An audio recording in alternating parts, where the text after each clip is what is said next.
face for radio and the voice for Silent Hill. Some gamer chick is back. And if you hear hissing in the background, my cats got into a fight last night and there's some salty feelings still, and I'm going to try to ignore them on this take. But to the main reason why I'm here. I watched a video about 2 months ago, and it was about how racism in The Sims 4 is why the game is crap. Personally, I don't believe that. I don't believe that there is racism in the game. I think they are trying to cater to as many people as they possibly can, and it's causing problems for the game, for sure. But I don't think it's a racism problem. I think it's more of they are trying to pump out as much content for the game and milk players as much as possible.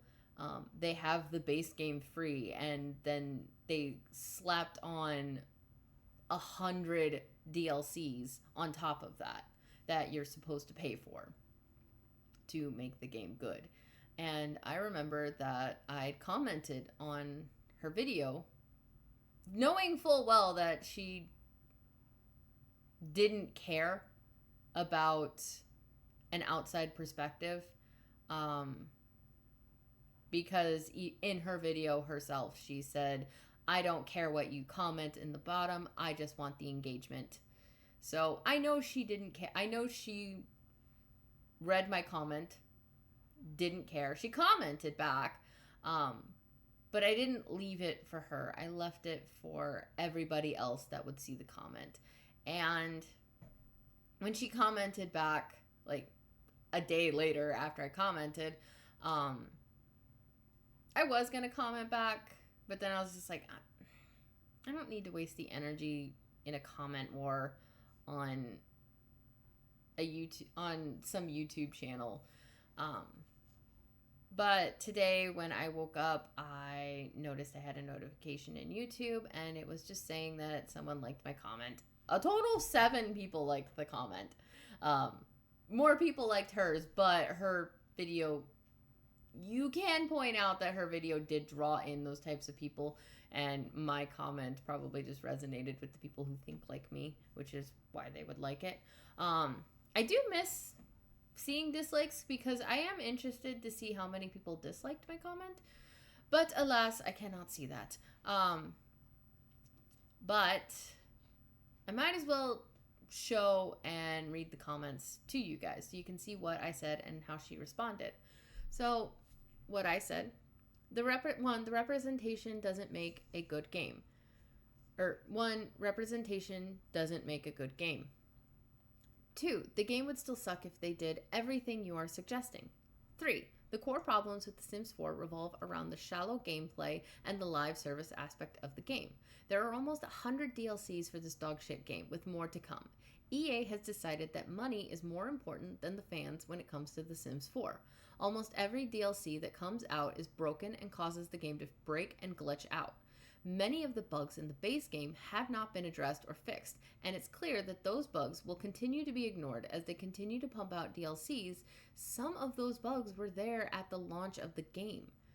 Finally, saying, well, you're just white, you wouldn't understand, is incredibly racist and only invalidates your own argument. We can all agree that a good game starts first and foremost with gameplay that sucks you in from the moment you start the game to the moment you put it down. Everything else is just icing on the cake. And I still stand by that. Her response. Thank you for your engagement. 1, representation means that the game would be more inclusive to all players. Some may not see that representation in the game wouldn't make a good game because they are fully represented in the game already and thus can only see from the perspective lens in which they have of the world. I don't agree with her on that. The mindset that the game would suck if inclusive representation was crafted for marginalized players has more to do with the fallacies of racism and the normalization of racism in our society. To have one without would be abnormal. I'm not saying that adding inclusivity into a game will make it suck. What I'm saying is that the base game, the game itself, already sucks. Adding inclusion is not going to fix that. 3. I agree that the game lacks in depth and that consumerism of DLC has much to do with the toxic cycle of exploitation and the fact that EA is contributing to the money-grabbing cycle of big businesses rather than their fan base. At least she agreed with something.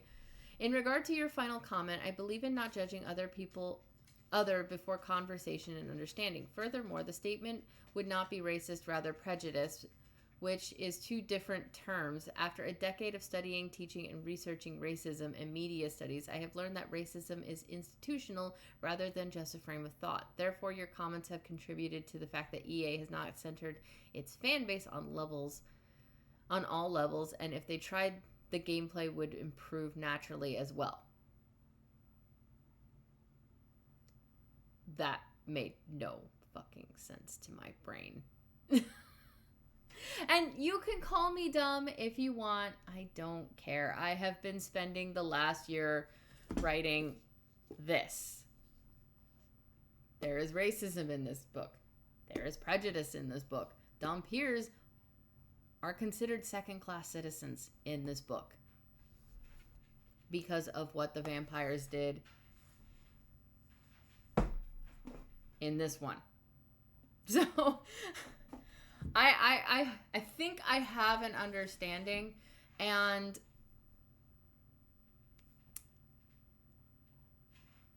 saying, well, you're just white, you wouldn't understand, is racist. It's prejudiced.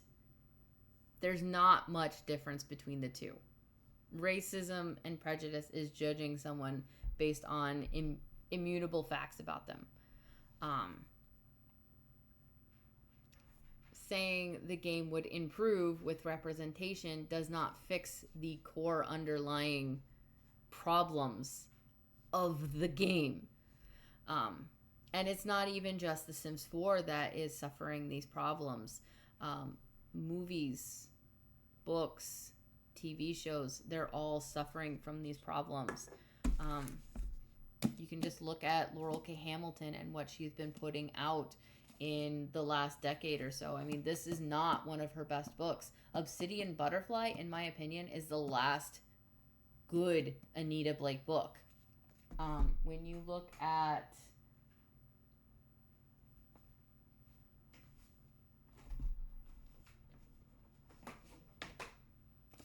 Slay, this book, skill, literary, technical, it's terrible.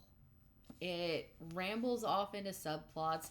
It has racism in it. I mean, her entire internal monologue about Dr. Christopher Bowden in chapter 22 is extremely racist. But people like this YouTuber right here, they're not going to see something like that because they think, oh, if it's against white people, it's okay. And I don't want this video to be me just going, I'm white and I'm tired of being essentially marginalized, I guess. I don't want this video to be about that. I want to let people know that, hey, the problems that we're seeing in all of the media that we're getting right now, whether it's books, it's video games, it's movies, TV shows, all of that, it's not the racism that's the problem. It's not this rushing to have inclusion of every sort of kind. I mean, I have a gay hermaphrodite incubus in this series. I fucking love that character. He is so much fun to write. And I don't want this series to be remembered because, oh, she had a gay character in it, we like her for that. I want the series to be remembered because it's Dhampir Sins. It's not my best work. It's really not. There are plenty of problems in this book. But by the time you get to this, I fixed a lot of those problems, and I skilled up, I leveled up, and I want to keep going with that. I don't want to write a great story, get to book 5, and then not only just plateau in my skill level, but then trail off like Laurel K. Hamilton did. I want to keep getting better. And not just me, I want my video games to keep getting better. I mean, Baldur's Gate 3 was fucking amazing. But then you go to Dragon Age the Veilguard, and the game fucking sucks ass. I fucking hated it. And then The Sims. I loved The Sims growing up. That was one of my favorite games. I never quite got into The Sims 2, but Sims 3, when it came out, I was hooked. I was in that game. I loved it. And then they come out with The Sims 4, and I remember when it came out I remember playing it a little bit and then just kind of going, it's okay. But I went back to The Sims 3 and I played that for the majority until later when Sims 4 had a few more expansion packs, and I came back to it and I'm like, all right, this is a bit better. But then as they kept adding more, I was just like, no, bro. Nah. Like, it's not the representation in these games and these books that is what's important. It's having a team or an author or a screenwriter or anybody who picks up what they're doing and goes, I want to make this the best that I can.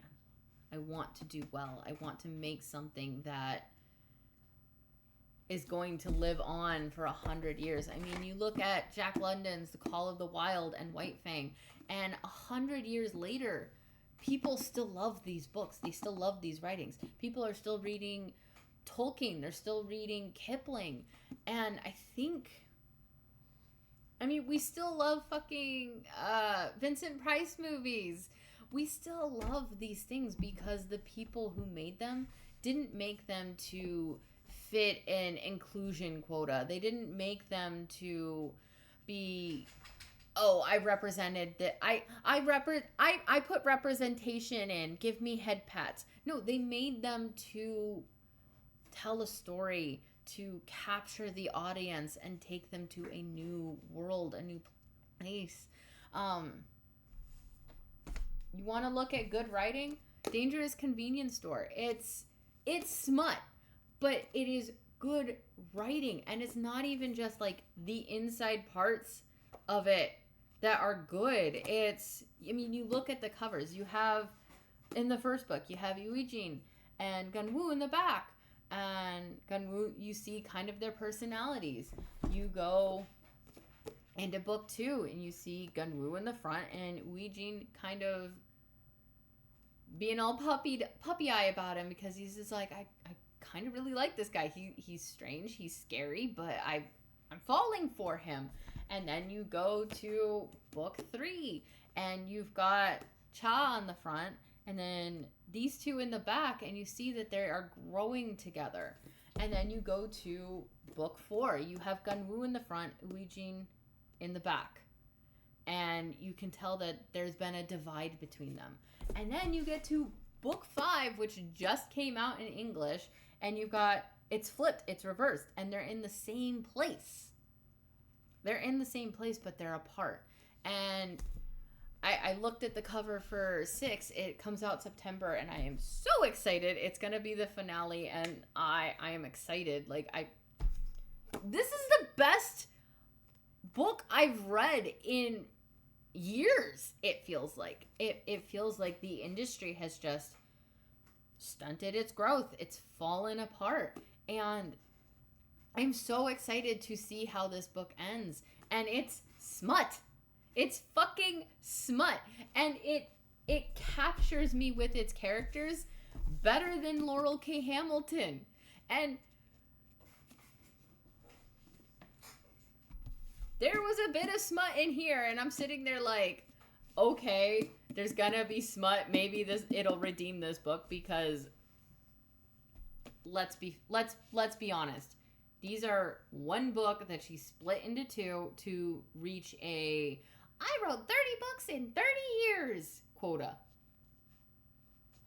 And both of them are terrible. They were rushed through.